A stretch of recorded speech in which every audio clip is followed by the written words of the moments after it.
Hi, everyone. I'm Ray Richmond, and I'm welcoming Chad Feehan from the Paramount Plus Western saga Lawmen, Bass Reeves to our TV showrunners Meet the Experts panel.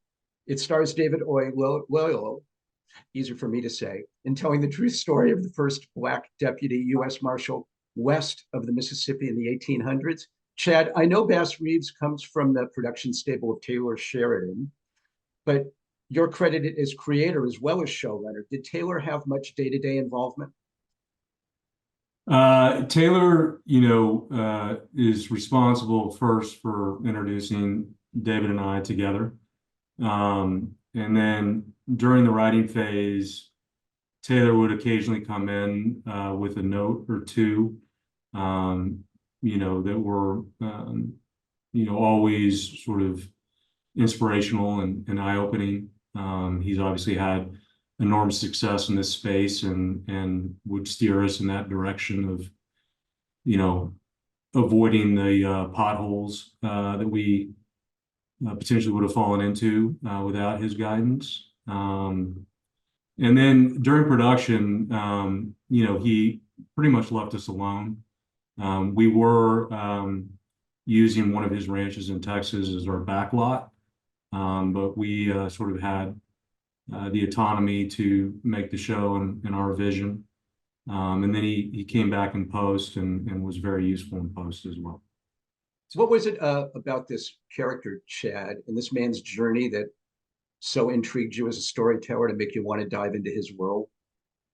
I grew up in Texas, and I first heard about Bass as a young child. I had an uncle who was a storyteller and told me about this gunslinging lawman in the Old West, who was never wounded and had over 3,000 arrests, and sort of that idea of Bass never left my consciousness.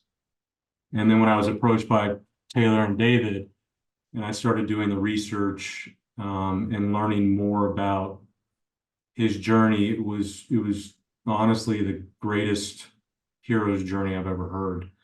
For a man to be enslaved and forced to fight for the Confederacy, then escape enslavement and hide amongst the American Indians for a number of years, and then come out of the Civil War in the era of Reconstruction, which was, for me, an inspirational period of American history, and to be afforded the opportunity to be a lawman at that time was kind of mind-boggling. And the idea of going from enslaved to the first Black deputy U.S. Marshal west of the Mississippi in a decade was, again, the greatest hero's journey I've come across.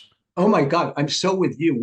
I mean, it's just astounding. The guy, when he arrested thousands of outlaws and felons without sustaining a serious injury. In addition to everything else, how is it we know so much, Chad, about Jackie Robinson and so little about Bass Reeves? I mean, he was at least equally a racial pioneer in his life. I think it's partially because of the color of his skin, and you brought up Jackie, which is a great example of somebody who is in the conversation socially. But I still think that the color of his skin played a big role in that. I also think that by the nature of the time period, those stories were easily erased, much more easily than they were in the 1940s and 50s and 60s. And so, again, when Jim Crow came along about, 1877, 78, somewhere in that era, they started to erase all these stories of these heroic Black and Native American and other American citizens who had an enormous impact on this country. It's just criminal. I mean, I kept wondering, why wasn't I taught anything about this man in school? Yeah. What was your working relationship like with David? Did you have similar ideas for how to tell the story and the shape and tone it should take? My relationship with David is the best collaboration I've had, hands down, in this business.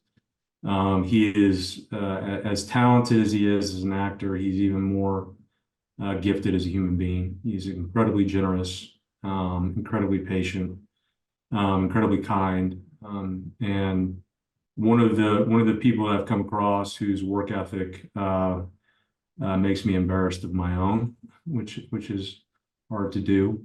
But yeah, we connected very early. We had a sort of a fateful 4-hour dinner the first time we met. And aside from bonding sort of emotionally and spiritually, we bonded over the character. And the first thing that came to us was David and I are both dedicated husbands and dedicated fathers, and talked about the challenges that we encounter in this business of having to go onto a production that could last 6, 9, 12 months, and how difficult that is on our wives and our children, and immediately connected that emotion to Bass, who was on the road his whole life, and how difficult it must have been for him to go away for 6, 8 weeks without FaceTime, without text message, without cell phones, and then come home to his family and try to reimmerse himself in the familial life. And so that became the thing that David and I connected to first, and the thing that we sort of threaded throughout the story.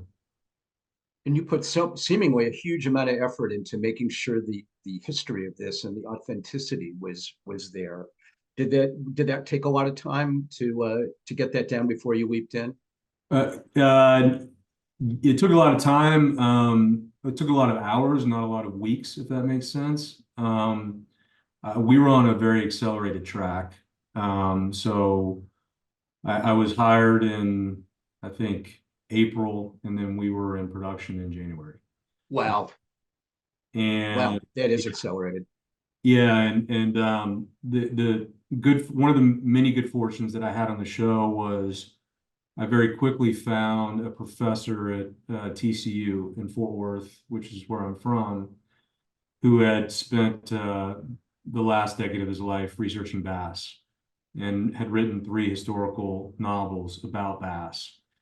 And so we immediately hired him as a consultant and optioned his books, which I used part of his first book for the pilot.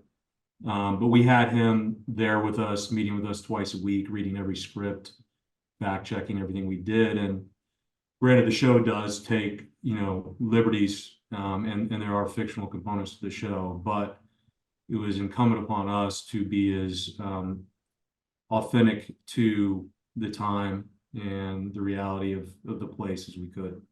So.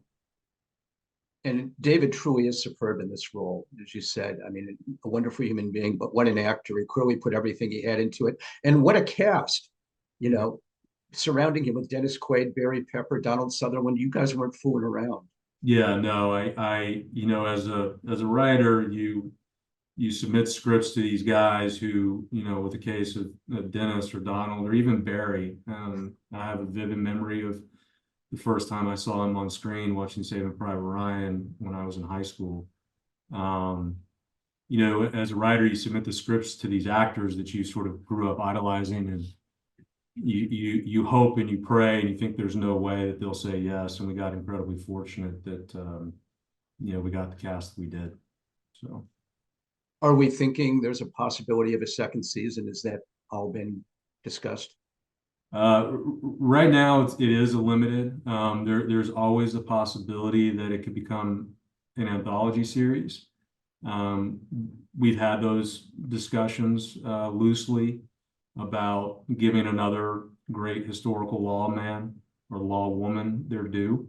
Like Bass, there's many that have been forgotten from history that deserve their time in the sun. So, whether that happens or not, I don't know. But certainly the success of the show has lent itself to those conversations. That would be great to have a focus on a different person forgotten by history every week. Every season. Wow. Yeah. I'm surprised that hasn't been done. We're going to wrap things there. All 8 episodes of Lawmen, Bass Reeves are available to stream over Paramount Plus. Chad Feehan, best of luck to you this Emmy season, and thanks for joining us at Gold Derby. Thank you so much for having me.